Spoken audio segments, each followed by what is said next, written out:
பூஞ்சோலை மாணவர்கள் அனைவருக்கும் வணக்கம். இன்னைக்கு 30 நவம்பர் 2025 ஞாயிற்றுக்கிழமைக்குரிய நியூஸ் பேப்பர் பார்க்க போகிறோம்ப்பா.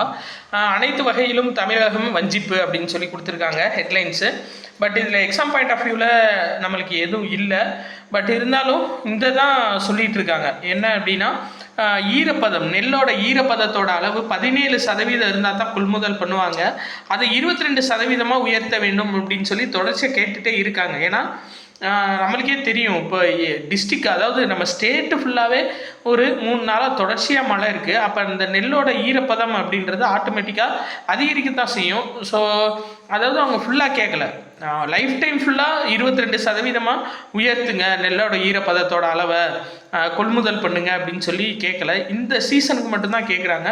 பட் அதுக்கு இன்னும் ஒன்றிய அரசு இது கொடுக்காம இருக்காங்க. ஏன்னு தெரியல, அது ஏதோ அரசியலாக என்னன்னு தெரியல. சரி, ஓகே, நம்ம அதை பார்க்கலாம்.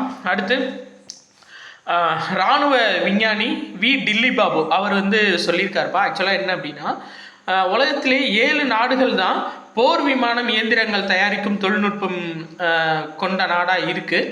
உலகத்தில் 7 நாடுகள் தான் இருக்குது. அந்த நாடுகளில் இந்தியாவும் இணைய போகுது அப்படின்னு சொல்லியிருக்காங்க. ஸோ கூடிய விரைவில் போர் விமானம் இயந்திரங்கள் தயாரிப்பில் இந்தியா ஈடுபட போகுது அப்படின்ற ஒரு இன்ஃபர்மேஷனை இதில் கொடுத்துருக்காரு. சரிங்களா?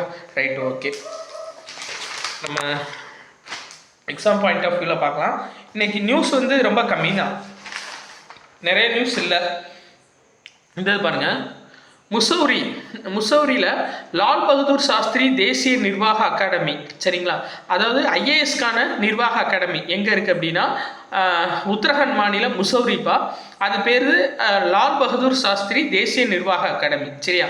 ஏன்னா நம்ம ஐபிஎஸ் பார்த்தோம். ஐபிஎஸ் எங்கே அப்படின்னா, அதாவது ஹைதராபாத்தில் இருக்கும். சரிங்களா? ஐபிஎஸ்க்கு சர்தார் வல்லபாய் பட்டேல் பெயரில் இருக்கும். ஐஎஃப்எஸ் இருக்கும். அதே மாதிரி ஐஎஃப்எஸ் டேராடூனில் இருக்கும்.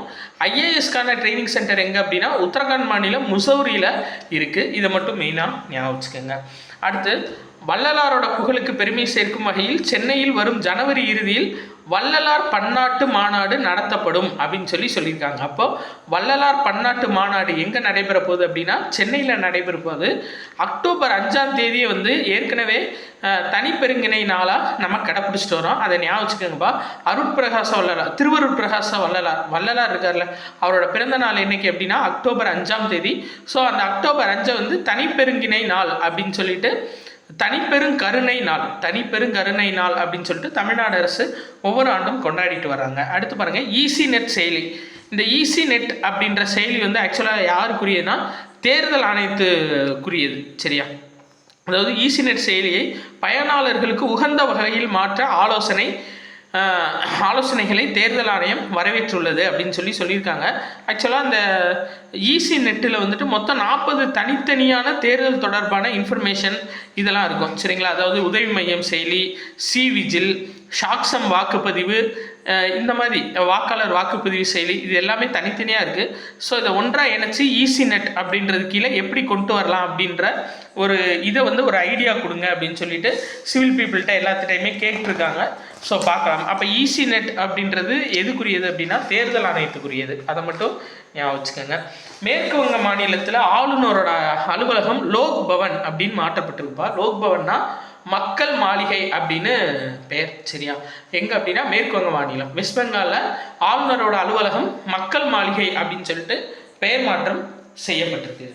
அடுத்து ஆப்ரேஷன் சாகர் பந்து தான் கொடுத்துருக்காங்க நம்மளுக்கு. மெயினாக இலங்கையில் மழையால் பாதிக்கப்பட்ட பகுதியை மீட்கிறதுக்காக இந்தியா உதவி செய்கிறது தான் சாகர் பந்து. சரிங்களா?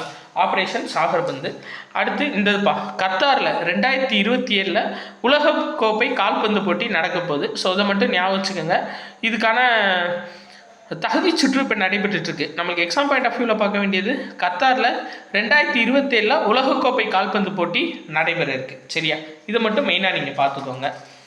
அடுத்தது பார்க்கலாம். ஸோ அவ்வளோதான்ப்பா இன்றைக்கி நியூஸுன்றது. எக்ஸாம் பாயிண்ட் ஆஃப் வியூவில் நம்ம பார்த்தோம் அப்படின்னா அவ்வளோதான், வேறு எதுவுமே இல்லை. ஸோ நம்ம சார்பாய்வாளருக்காக இலவச மாதிரி தேர்வு ஃபஸ்ட்டு தேர்வு முடிஞ்சிருக்கு. அடுத்த தேர்வு 7ஆம் தேதி ஞாயிற்றுக்கிழமை இருக்குது. ஸோ அதுக்கு நல்லபடியாக ப்ரிப்பேர் பண்ணுங்கள். கண்டிப்பாக அந்த தடவை சார்பாய்வாளர் தேர்வை சக்ஸஸ் பண்ணிடலாம்ப்பா. நன்றி.